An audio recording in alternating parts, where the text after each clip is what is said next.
Welcome to this lesson on IUPAC nomenclature of chemical compounds. In this presentation, we will explore the standardized rules for naming compounds to avoid confusion and ambiguity. IUPAC stands for International Union of Pure and Applied Chemistry. It provides a universal method of naming compounds, ensuring that scientists worldwide can easily understand the same compound without confusion. Chemical compounds are grouped into two broad classes. Binary compounds, which contain only two different elements, and ternary compounds, which contain three or more different elements. When naming binary compounds, the metal or positive ion is named first. The non-metal or negative ion comes second, and its ending is changed to IDE. For example, NaCl is named as sodium chloride. Sodium, being the metal, comes first. Chlorine, the non-metal, changes its ending to IDE, forming chloride.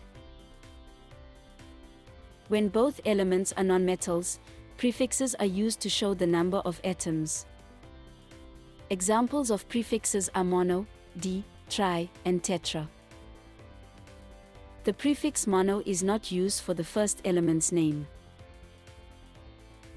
Let's consider carbon dioxide. First, we name carbon. Next, oxygen has two atoms. We add the prefix di, making it dioxide. The final name becomes carbon dioxide. Ternary compounds usually contain three or more different elements. They often include polyatomic ions such as sulfate, nitrate, or carbonate.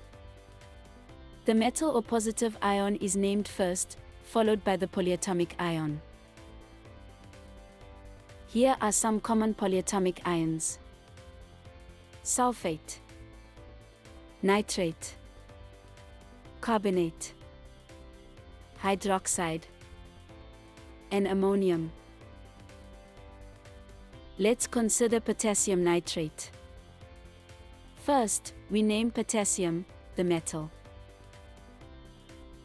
Next, we name the polyatomic ion nitrate. The final name becomes potassium nitrate. Some metals have more than one possible valency. In such cases, we indicate the charge using Roman numerals. For example, iron 2+ and iron 3+. Consider FeSO4. First, identify the metal, which is iron. Since sulfate has a 2- charge, iron must have a 2+ charge. We therefore name it as iron 2 sulfate, written as iron Roman numeral 2 sulfate. Let's take a moment to test your understanding of what we've covered so far. Please choose the correct answers to the following questions. You can pause the video if you need more time.